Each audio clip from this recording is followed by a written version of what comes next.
I now have the pleasure of introducing our second speaker. As the oldest son of the late Dr. Martin Luther King Jr. and Mrs. Coretta Scott King, Martin Luther King III has seized the torch lit by his parents and is continuing their quest for equality and justice for all people. Whether speaking to an audience in Mozambique or Mississippi, Israel or Indiana, his vision of the future has touched thousands, motivating audiences around the world with his insightful message of hope and responsibility for nearly 20 years. Mr. King's dedication to creating and implementing strategic nonviolent actions to rid the world of social, political, and economic injustice has propelled him to the forefront as one of the nation's most ardent advocates for the poor, the oppressed, and the disillusioned. Please join me in welcoming Mr. Martin Luther King III.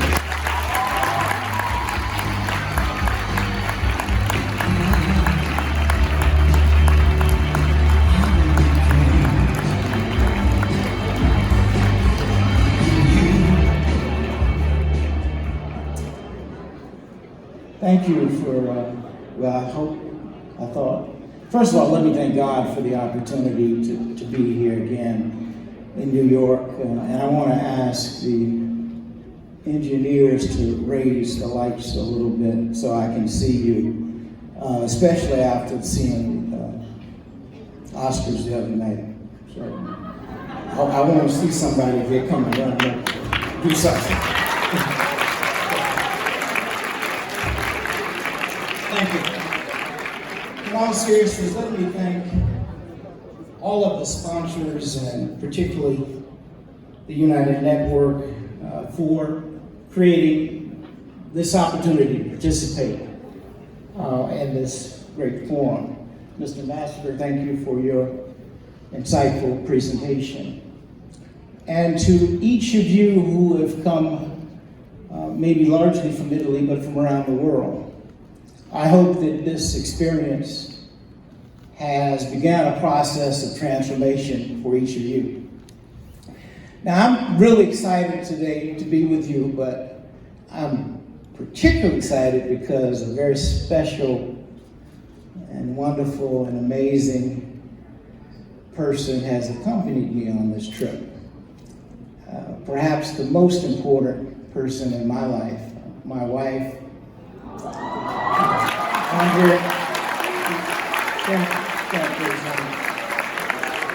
underwater skin.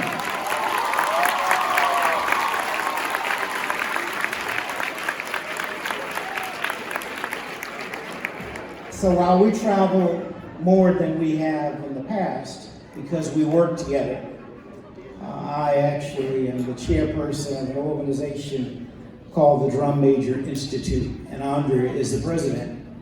And in that vein, we've always been involved in social justice, but we now directly work on a daily basis, which gives us the opportunity to travel more than we used to together. And also, our daughter is involved, who's 13 years old.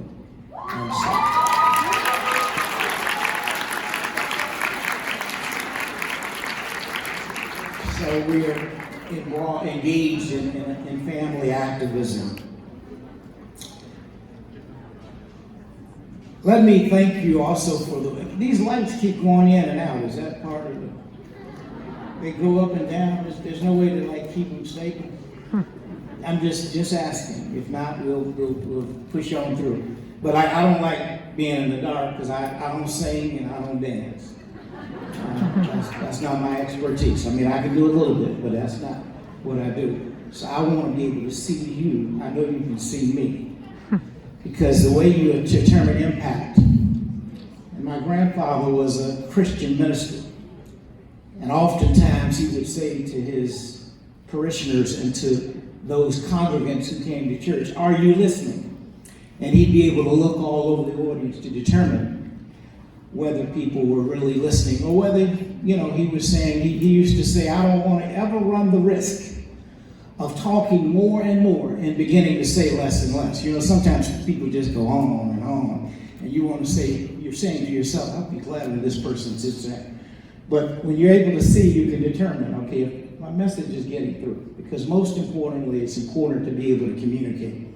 And obviously, if we as a world community were communicating better, perhaps we'd be further along toward the dream that my father envisioned, that he delivered so prolifically and profoundly on August 28th of 1963, that message being called, "I Have a Dream." So, I'm so honored to participate in this forum. It's wonderful to see so many young people determined to contribute to a better future for all people. It is a great privilege to share this time with you and to dialogue with you and to see if we can inspire each other to become better leaders. It's no accident that you are here today. You can call it fate, you can call it destiny, or you can call it God's will. But all of you are here today because somebody saw some leadership potential in you. Every one of you has been called to lead in some way, form, or fashion. And your participation here today is part of that. So today I want to share my thoughts about the leadership ideals and practices my father, Martin Luther King Jr., taught and exemplified. And I might add my mother as well, because my father was here for a very short period of time. In fact, when he was killed, he was just 39 years old in 1968. My mother was on the stage many more years after my father. And so both of them were examples of what leadership could become.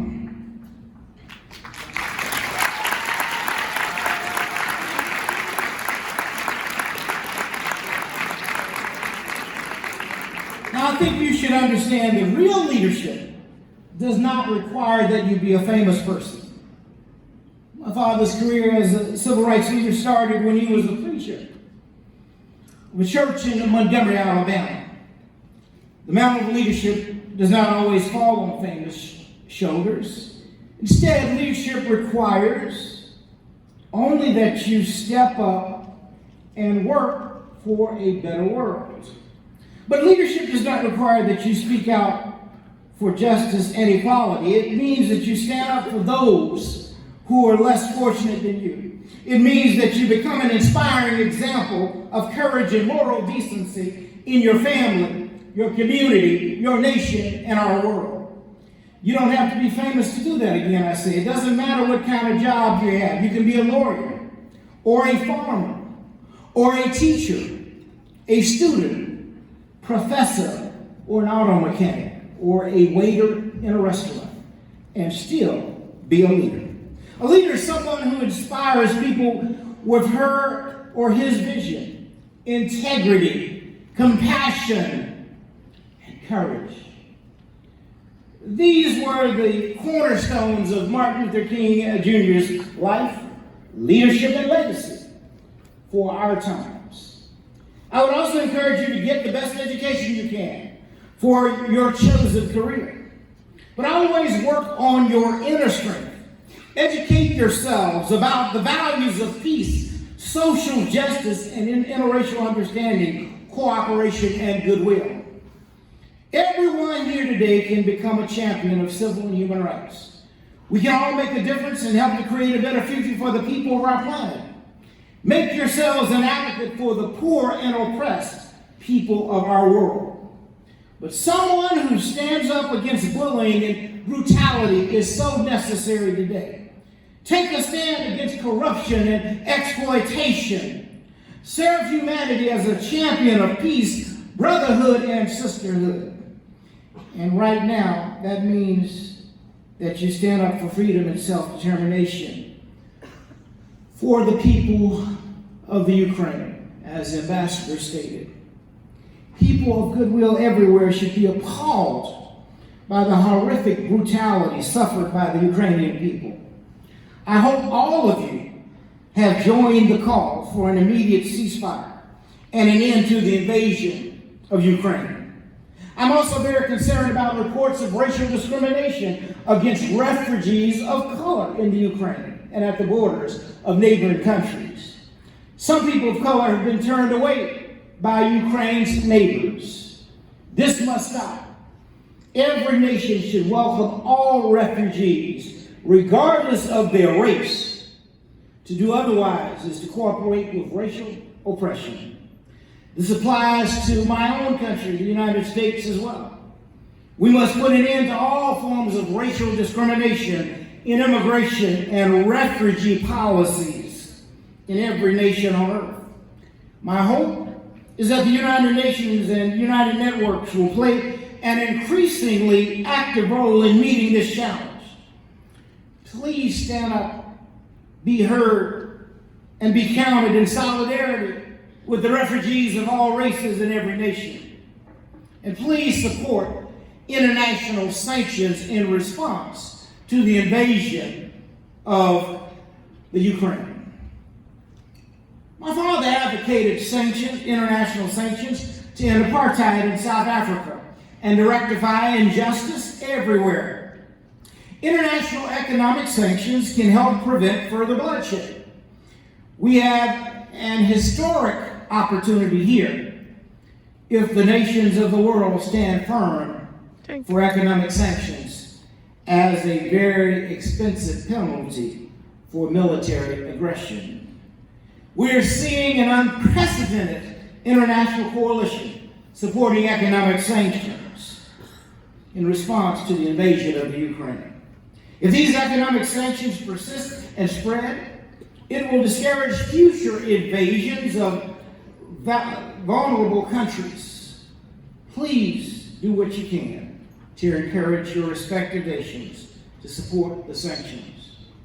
I want to also take this opportunity to encourage all of you to revisit the United Nations Sustainable Development Goals, which include, as you know, eradicating poverty, hunger, war, and pollution of our land, air, and water. These goals challenge every country to provide decent health care, a good education, green energy development, and safe communities for all people. The goals also include creating job opportunities and rebuilding cities, towns, and villages worldwide so people everywhere can live together in peace and prosperity. In addition, they include freedom from discrimination based on gender, race, or religion. Taken together, the 17 sustainable goals provide a hopeful vision of a more peaceful, just, and compassionate world. And as you seek fulfillment of these goals, I hope you will also study nonviolence, which teaches us how to live together without destroying either person or property, which happens to be the philosophy that my father used in the modern civil rights movement, bringing people together to create a better nation and ultimately a better world. It will help you become a force for justice and peace and human rights. Nonviolence will give you a strategic advantage in dealing with conflicts and disputes as you grow older. It will give you a greater sense of wholeness and meaning in your lives. Students and young people play an important and crucial and critical role in the modern civil rights movement in America. For back in 1963, for example, Martin Luther King Jr. led citywide protests against racial segregation in public accommodations in Birmingham, Alabama. More than 1,000 young people, some were elementary school students, filled the city's jails to protest against the injustice of racial discrimination. And throughout the American civil rights movement, many young people who were not old enough to vote themselves were active in helping to register voters. Voting in elections is a critical part of nonviolent social change. But it's also important to be a part of the social change and nonviolent protest movements in your communities and countries. My father was once a young person with many of the same dreams and insecurities sometimes young people have today. But he worked hard and prepared himself in a way that he was able to answer when history called. And that's what young people in every nation must do if we want to save our planet and its people from war, exploitation, and environmental destruction. This challenge calls us to create a more just and caring world community. Let all of us, people of every race, all religions and nations, join together in a great new global movement to make Martin Luther King Jr.'s dream of the beloved community a beautiful reality all over the world. As I prepare to conclude my remarks today with a challenge you can answer, I ask all of you to become servants of your community, nation, and world. Give something of yourself to help somebody or some great cause. Decide today that you will become a force for constructive social change. Get involved in serving people who are less fortunate than you. Every act of service to help someone, no matter how small, will make you a more fulfilled person. It will help make your community and nation better, and it will create a better world for humanity. So today I call you to a new season of service to humanity. My young friends, our world is crying out to your generation to challenge the injustices that afflict humankind. Come forward and make your contributions to creating a better world where every person has a decent home, nourishment, a quality education, and a world where health care is a human right for every person. Come forward and lead the way to a new day when all communities are free from poverty, injustice, and violence. Come forward and help disadvantaged people achieve their full potential as human beings. Come forward and blaze new trails of human liberation. Come forward and win victories for freedom and human dignity for oppressed people. Come forward and light the way to a new era of hope and healing with peace, liberty, and justice for all people. History is calling your generation to rise up and lead us to a beautiful new era of hope and opportunity. A new day when we can end racism and all forms of prejudice and bigotry. With your leadership, we can create a new era in which all people can live together in peace, love, and natural harmony as our Creator intended. There are a couple of quotes that I want to leave you with. One is a quote of my father's, and the other is a quote that I learned by traveling with my mother. My father used to say that in life you must find out what your calling is, and when you find that calling, you must do your job well, whatever it may be. He used to say that when you find that calling, you must do your job so well that the living, the dead, and the unborn could do that job no better. He went on to say that even in life, if it falls your lot to be a street sweeper, why, go on and sweep streets like Michelangelo Carmelo. Sweep streets like Beethoven composed music. Sweep streets like Shakespeare wrote poetry. Sweep streets like Raphael painted pictures. Sweep streets so well that all of the hosts of the heavens and earth would have to pause and say, here lived a great street sweeper that did his job well. Historian Douglas Malloch captured it another way by saying, if you cannot be a pine on the top of the hill, just be a shrub in the valley. But be the best little shrub on the side of the road. Be a bush if you cannot be a tree. If you cannot be a highway, just be a trail. If you cannot be the sun, just be a star. For it isn't by size that you win or you fail. You've just got to be the best of what you are. And that is what all of us collectively, what all of our challenges are. Being our best selves. How do we become the best? How do we emanate through who we are the best? Because if we could do that, my goodness, our planet would go on forever. You know, it really is up to each and every one of us. Now, my mom was on the stage a lot longer. She lived until 2006, Dad lived until 1968, from when he was born in 1929. Mom was born in 1927. So you see, there was a lot longer or more years that my mother was here providing leadership, starting and creating the Martin Luther King Jr. Center in Atlanta, which is the institution that is a living memorial. And she and my father are entombed at the King Center.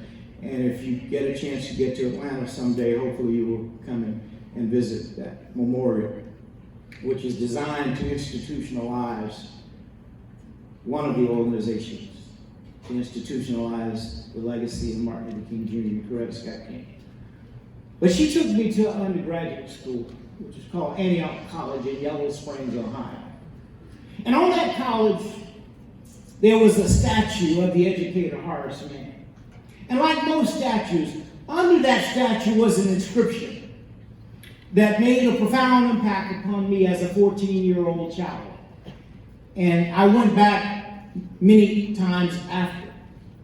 And eventually, I was able to understand what that quote meant. The quote said, "Be ashamed to die until you've won a victory for humanity."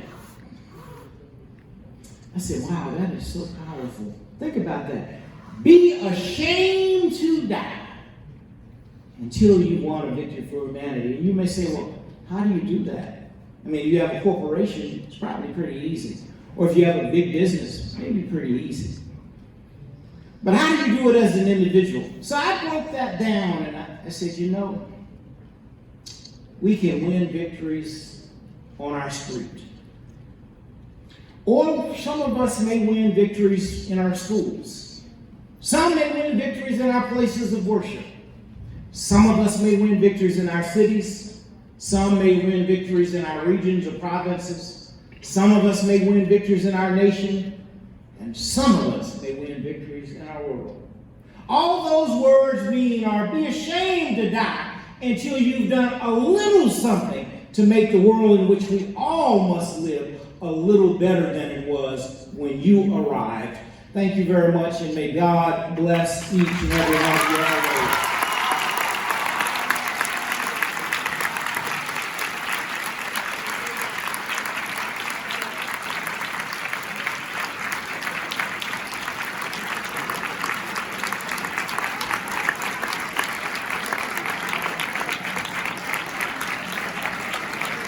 Thank you so much, Mr. King, for those fantastic, inspiring words.